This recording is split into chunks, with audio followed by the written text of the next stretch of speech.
morning. If we take this morning a lesson from the book of Daniel, actually from the life of Daniel. So let's turn to Daniel chapter 6 and just look at Daniel, who is ever faithful. We could also, we'll see here in Daniel 6, we could say providence wins. But in Daniel chapter 6, we'll just look at, everybody knows the story of Daniel, and mostly here with him being thrown into the lion's den. But some characteristics we'll look at of Daniel and what the people noticed about Daniel. First, in chapter 6, it says, and it pleased Darius to set over the kingdom 120 princes, which should be over the whole kingdom, and over these three presidents, of whom Daniel was first, that the princes might give accounts unto them, and the king should have no damage. Then this Daniel was preferred above the presidents and princes, because an excellent spirit was in him, and the king thought to set him over the whole realm. Well, then the presidents and the princes sought to find occasion against Daniel concerning the kingdom, but they could find none occasion, nor fault. For as much as he was faithful, neither was there any error or fault found in him. Then said these men, we shall not find any occasion against this Daniel, except we find it against him concerning the law of his God. Then these presidents and princes assembled together to the king, and said thus unto him, King Darius, live forever. All the presidents of the kingdom, the governors and the princes, the counselors and the captains, have consulted together to establish a royal statute and to make a firm decree that whosoever shall ask a petition of any god or man for 30 days, save of thee, O king, he shall be cast into the den of lions. So they went on and they got the king to sign this decree. And as we know and go on here, that Daniel still, after the decree, even though it was only 30 days, Daniel continued about.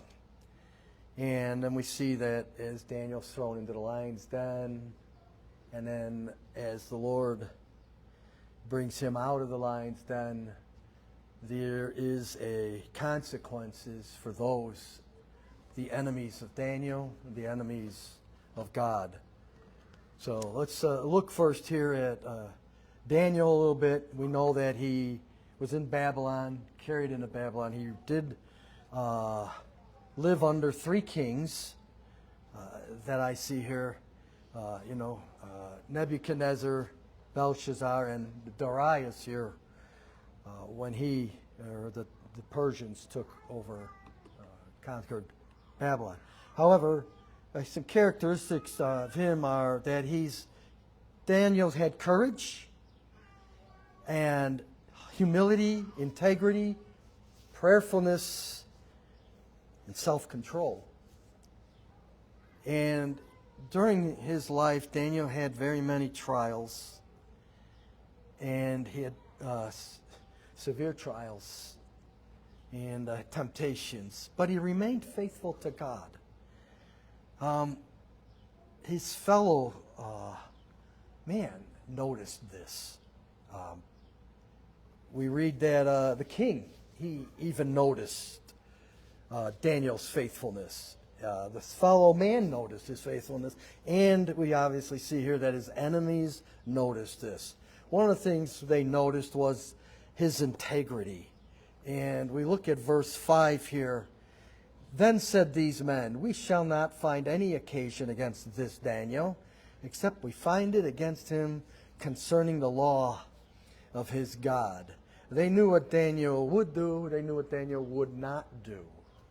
And Daniel would not be unfaithful, not only to his conscience, but to God. So they notice that they don't have any occasion against him. So they're going to devise a plan to trick and to trap Daniel so that he'd be on the king, I hate to say on the king's bad side, but to get the king to do something to get Daniel out of the way. Because, Daniel obviously here was going to be in a position of great authority. And of the three presidents we're going to be over that, he was going to be probably the top one. Got to get him out of the way. And they devised this plan, very successful plan here in the beginning.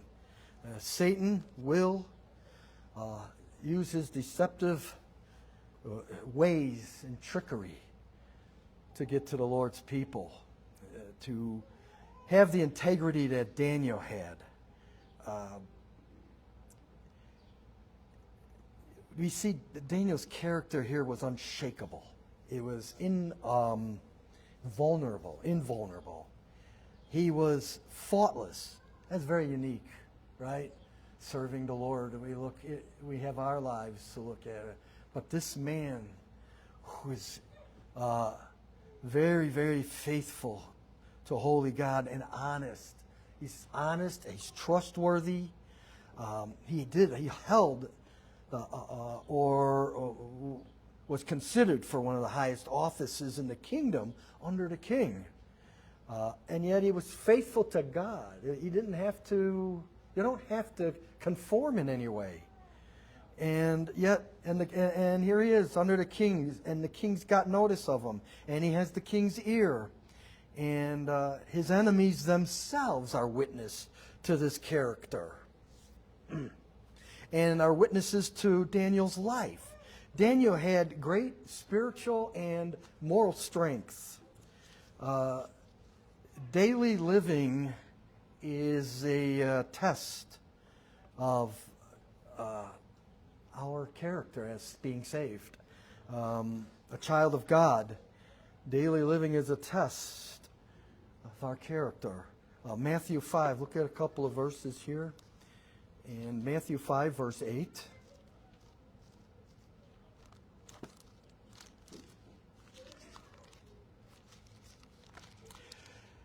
Blessed are the pure in heart, for they shall see God. James 1, the second verse of James chapter 1. My brethren, count it all joy when you fall into diverse temptations. Verse 12, that's the words I'm looking for. Blessed is the man that endures temptation. For when he is tried, he shall receive the crown of life, which the Lord hath promised to them that love him. He promised that to them that love him. And in Romans 12, verse 11. Romans 12, verse 11. Not slothful in business, fervent in spirit, serving the Lord, rejoicing in hope, patient in tribulation, continuing instant in prayer. Does that define Daniel there's life? Yes. Should it define ours? Yes. They noticed his steadfastness, his unmoving character, he consistently serving the Lord, consistent in prayer and worship. In verse 16 we read, the king commanded, and they brought Daniel and cast him into the den of lions. Now the king spake and said unto Daniel, this I find is great, that the worldly king says to thy God whom thou servest continually, he will deliver thee. The king couldn't deliver him. Obviously the king had tried and had agonized over what he had signed and come to the realization he couldn't help Daniel. What was done was done. It was a death warrant. It was a death sentence. And But even he knew enough that your God will deliver you. But he noticed too here, he reminds him, he serves God continually. When Daniel knew the writing, or that he had written, or this writing was signed, that's it. He could have done quite a few things, being in the authority he had and having the king's ear, and he just went about daily business. In verse 10, now when Daniel knew the writing was signed, I mean, it's just, you're getting your death has been signed, a death warrant. Your sentence of death has come if you do this, which was to don't pray, don't communicate, don't worship your gods. The other religions probably didn't have a problem with that. And it's only 30 days. So with Daniel, didn't have a problem with it either. He just went about. He knew the writing was signed. He went into his house, his windows being opened in his chamber toward Jerusalem. He kneeled upon his knees 3 times a day. He prayed and prayed and prayed 3 times a day, and he gave thanks before his God as he did aforetime. This was what he did. He just didn't, he just went about his business. I mean, when we're handed something like that, your mind starts thinking, and you could say a minute, well, what's a day or 2 or 30 days is nothing out of a lifetime. But it was not, well, let's notice here. He did what he always did. He didn't change, and he would not change, not for man or the world. We see that in verse 10. Daniel had wisdom. Daniel knew that his enemies had set a trap for him. And, however, he was going to be true to his convictions, and he was going to be true to God and trust in God. He was going to trust in him. Turn to Psalm 16:8. Read the 8th verse of the 16th Psalm.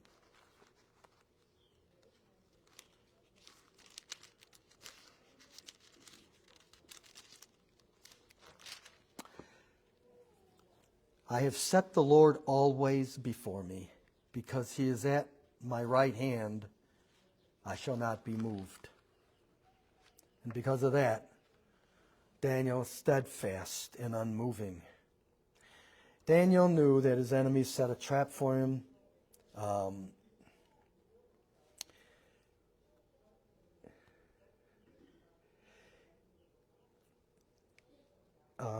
His going about business as usual brings us back to that verse where they could find no occasion against Daniel.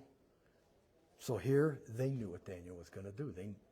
Daniel was so faithful and so continuous and steadfast that even his enemies knew he was going to keep praying. They didn't want him to just stop that. They wanted him out of the way. And that's dead. And how important to Daniel was his prayer. How his prayer time. His worshiping. How important was it in Daniel's life? How important was it in his prayer life? How important was his time of communion with the Lord? How important was it? He wasn't, how important is it in ours? How important is prayer in our life? To be steadfast in faith and practice.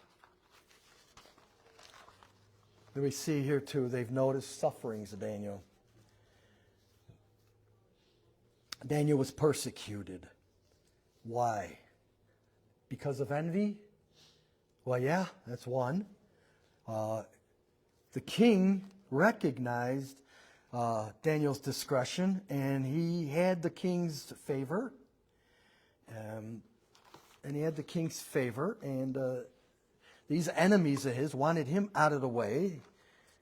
But,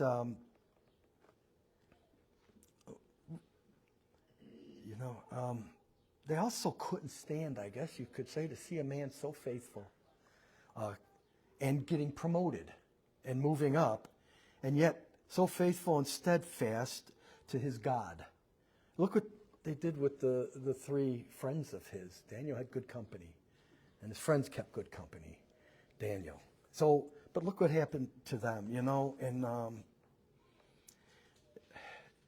his three friends, because they were faithful to God, to their God, to our God, that they would not bow down to an idol in that there. And they were sure to point out this to the king then, to have them thrown into the fiery furnace. Let's look at verse 3 of Daniel 6. Then this Daniel was preferred above the presidents and princes because an excellent spirit was in him, and the king thought to set him over the whole realm. Verse 13, then answered they and said before the king that Daniel, which is of the children of the captivity of Judah, regardeth not thee, O king, nor the decree that thou hast signed, but maketh his petition 3 times a day. They pointed it out to the king. Aha, you see? You see, it's Daniel. See what he's doing? Well, he's gone against your decree, king. But Daniel did not go against God.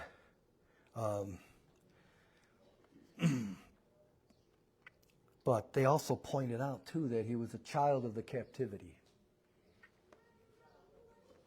They should have been a servant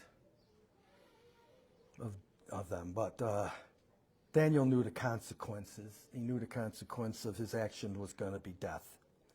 And yet, he was willing to sacrifice all.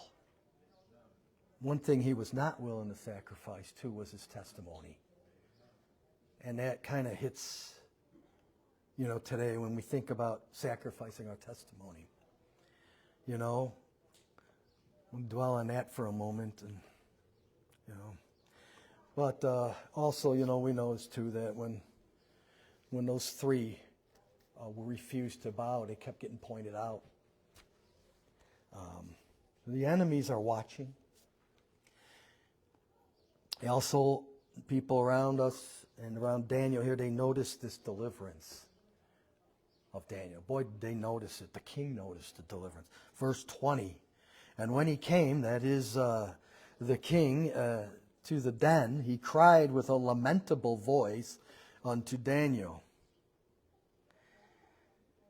And Daniel, and he said, to Daniel, O Daniel, servant of the living God, is thy God, whom thou servest, continually able to deliver thee from the lions? A nice thing would be to have somebody say that to us if we were ever in a situation where they knew you so well and your testimony was so well that they would say, whatever your name is, servant of the living God.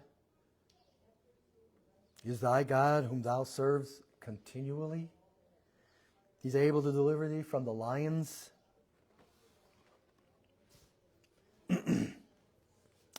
And we read here in verse 21, he then said Daniel unto the king, O king, live forever. My God hath sent his angel, and hath shut the lion's mouth, that they have not hurt me, for as much as before him innocency was found in me.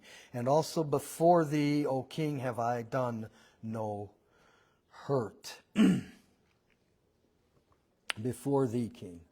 And he says, my God hath sent his angel. Now, who is this angel? My God hath sent his angel and hath shut the lions' mouths. There's more than one lion here that I see too, and 2 or more. It's plural, and there's no hurt. It's incredible to think. He was in there all night with these lions. Just like his 3 friends, saved, no hurt. Daniel, saved, no hurt. The overheated furnace, the lions' mouths. We see the power of God and the love of God. And all the time this was going on during the night, his enemies were rejoicing over his supposed death. And yet Daniel is rejoicing in the Lord. Always rejoicing in the Lord. Ephesians 3.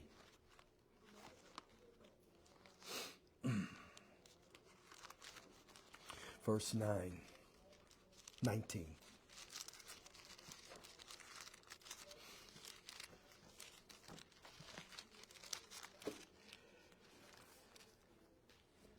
And to know the love of Christ, which passeth in knowledge, that you might be filled with all the fullness of God. Now unto him that is able to do exceeding abundantly above all that we ask or think, according to the power that worketh in us. According to ours. Daniel rejoiced in the Lord. And then they've noticed this now is faith. Verse 23. Then was the king exceedingly glad for him, and commanded that they should take Daniel up out of the den. So Daniel was taken up out of the den, and again we noticed, what did they all notice? No manner of hurt was found upon him, because he believed in his God. That's the important part. Remember that there. No manner of hurt was found upon God because he ran around, he was able. Perhaps the king fed those lions before, and they can have a conspiracy there. No, because he believed in God. Because he believed in God. His God. Faith, hope, trusting, believing. You know, Daniel love for God and for who he was. Daniel's love for God. He had a personal relationship with the Lord. No doubt, Daniel that night in the lion's den communed with his Lord. In the whole chapter we read no quotes from Daniel as he writes this, but the first time he quotes himself speaking in chapter 6 here, after addressing the king, his first words are, "My God." My God. We see God granted Daniel faithfulness, integrity. He turned through Daniel kings and nations. There were many victories over trials and temptations. And notice on here, Daniel never takes any credit. He's always giving God the glory and the honor and the praise. Something that these enemies don't like. You know, Daniel was going to be chosen to be but he brought honor and glory to God. The enemies of God can't stand that. They brought honor and glory, the three, to God. The enemies of God can't see that. And that's what we're finished and close with here is the enemies of God. Look at their end. The consequences. The end of the wicked. Verse 24. And the king commanded, and they brought these men which had accused Daniel, and they cast them into the den of lions, them, their children, and their wives, and the lions, and the lions had the mastery of them, and break all their bones in pieces, or ever they came at the bottom of the den. So the enemies of God, the wicked, you have consequences for your actions, and also your consequences and your actions affect others.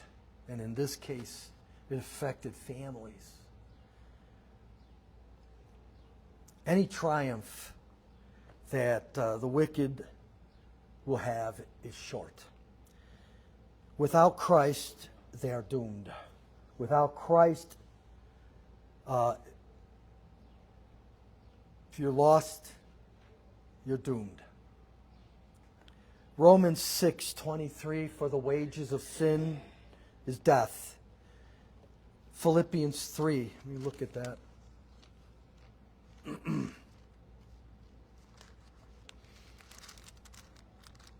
Philippians 3, verses 18 and 19. For many walk, of whom I have told you often, and now tell you even weeping, that they are the enemies of the cross of Christ, whose end is destruction, whose God is their belly, and whose glory is in their shame, who mind earthly things. Hope for the enemies, yes, there is hope for the enemies of God, of which I once was. And that hope is Jesus Christ. That hope for the enemies of Christ, for that hope of those lost and undone in Acts chapter 4.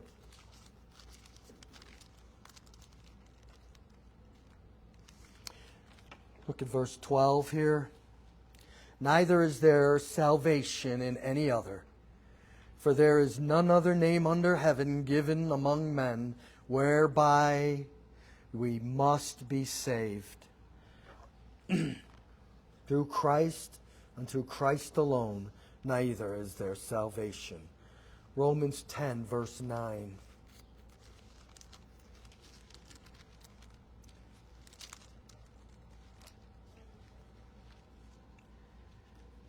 That if thou shalt confess with thy mouth the Lord Jesus, and shalt believe in thine heart that God hath raised him from the dead, thou shalt be saved. Thou shalt be saved. Believe on the Lord Jesus Christ, and thou shalt be saved. And then remember too, we'll close with, when you stand for God, you will stand out. And I'd like to end with that there.